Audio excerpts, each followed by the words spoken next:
what would you say in terms of like advantages and disadvantages of You know what I'm going to say for this? For me, so the best part of my day, at least, is the actual teaching aspect. You know, once we've got through all of the admin. endless? I mean, I think we all try and make our classes relatively fun.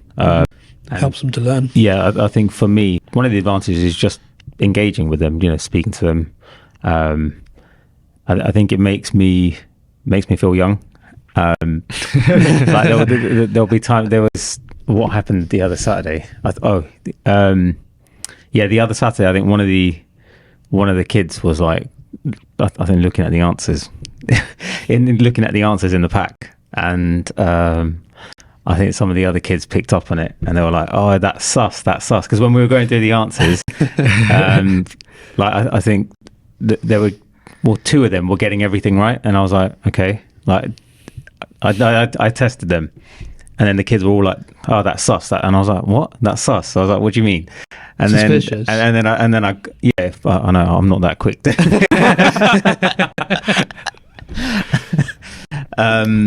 So I learned a new word. And you learned part of a new word. What? So now I say, John's quite sus. I don't know if I'm using that right, but Depends what John's doing. If he's doing something that's suspicious. And then the other one, the other one was Riz. They were during the break.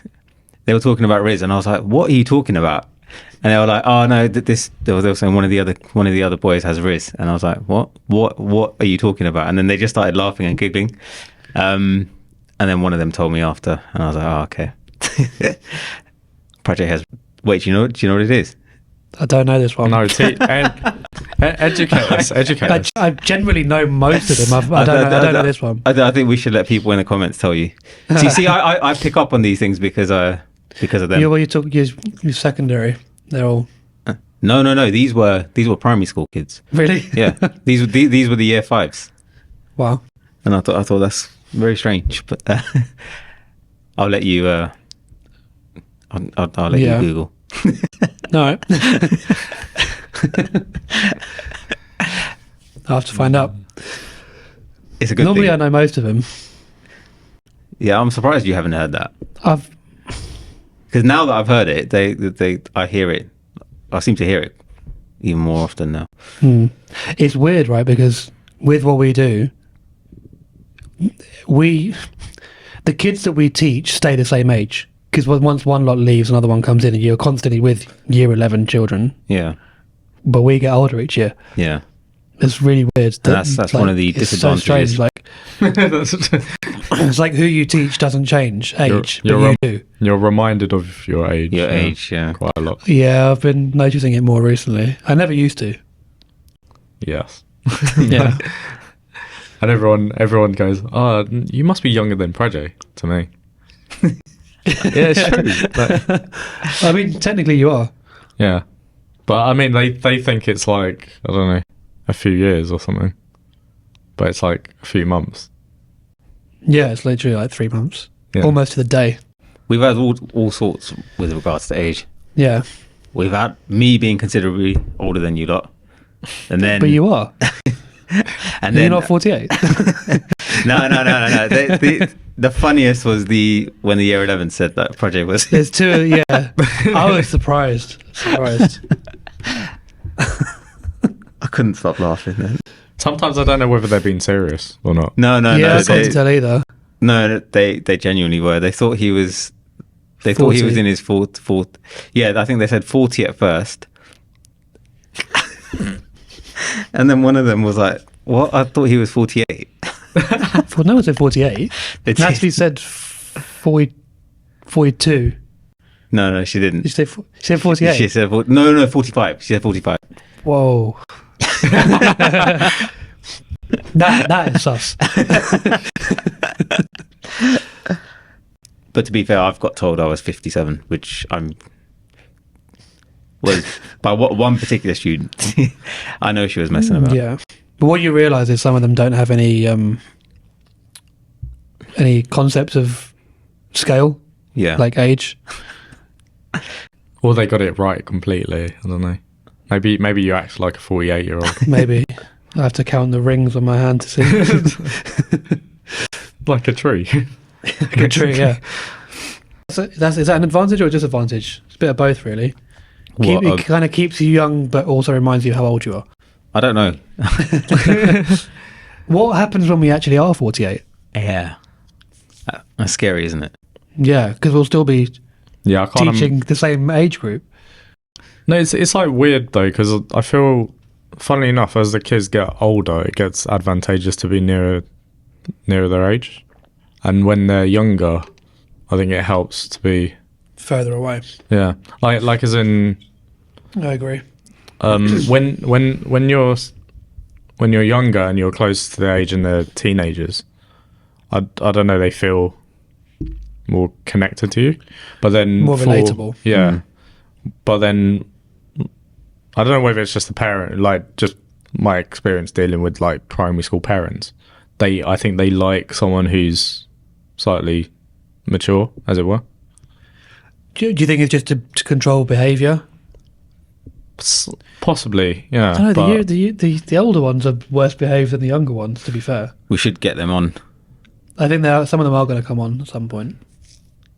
They can I think after they get the results, they'll come back. crop a few stories. Yeah. Yeah. No, I find so like GCSE kids and stuff like that. I think being closer to them in age is sometimes helpful. I don't know, because they feel like it's more like a mentoring feeling. Yeah. I suppose. Whereas like some of the others, they're a bit more.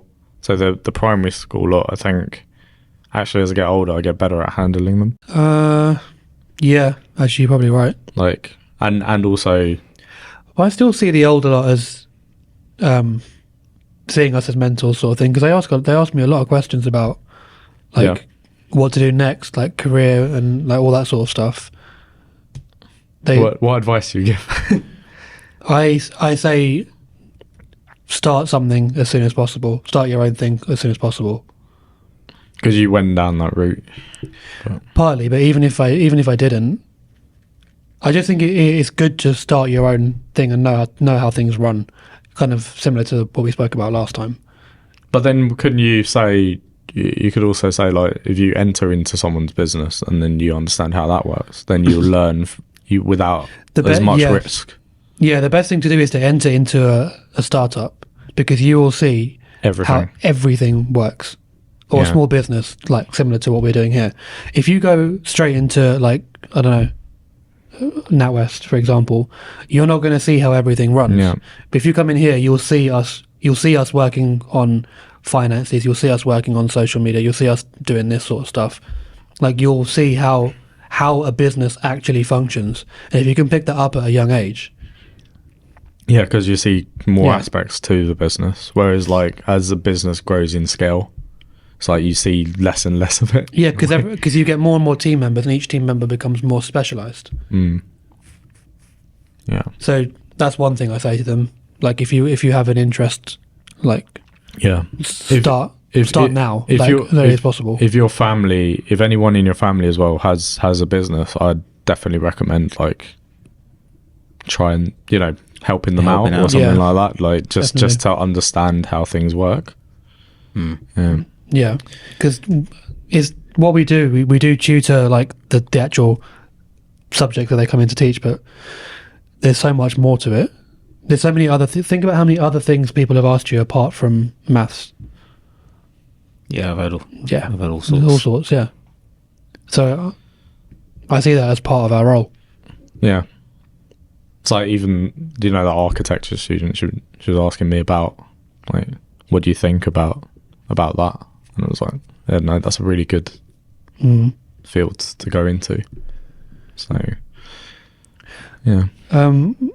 I did think of a fairly big disadvantage, which we have spoken about before, which is your work time where your classes are literally the exact times where nobody else is working.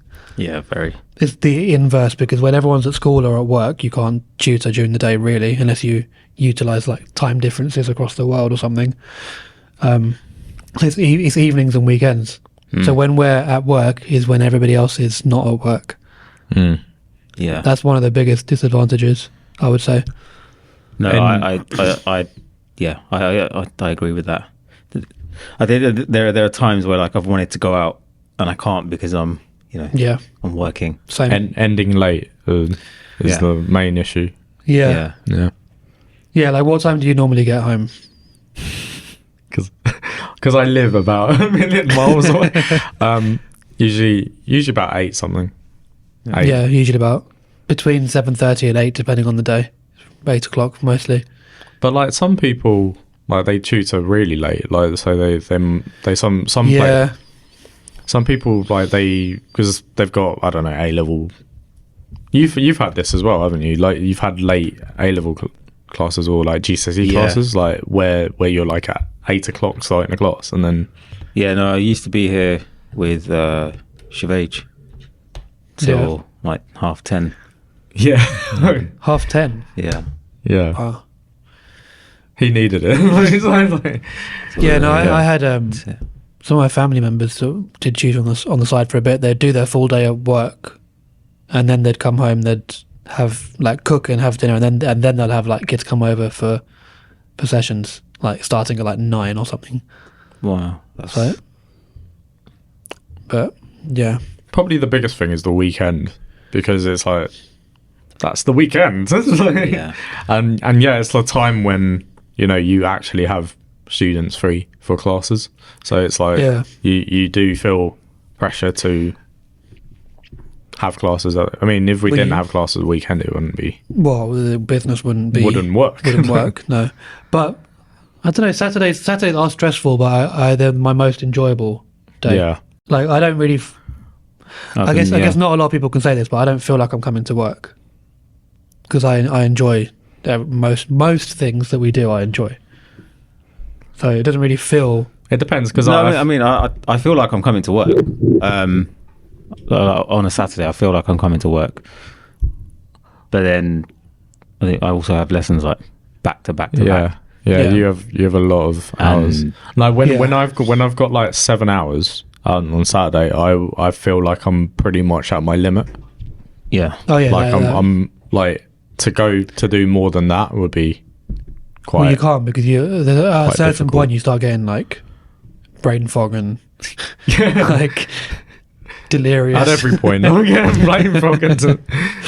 Yeah. Also like school holidays, because that's actually a good time to get students ahead, is during holidays and half terms and things like that. But then everyone else is out sort of, I don't know, having holidays or whatever. So you feel like there's not that much of a break for the whole year. And that's difficult. No, there's a couple of weeks at Christmas, but that's about it. That's especially true in the centre, whereas if you have, as one of the disadvantages of choosing a centre as opposed to being completely independent, because you can choose your hours a lot more. Yeah, I guess so. It's different for us, because like we just find cover. Like we're all both away at the same time in July this year. Yeah. So we're gonna have to figure out cover who's running what certain classes. Yeah.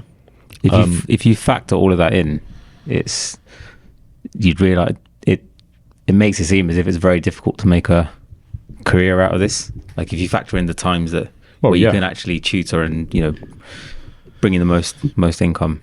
Well, think about it. It's like it's a very good rate to pay when you are tutoring, but like you've got a lot of dead time.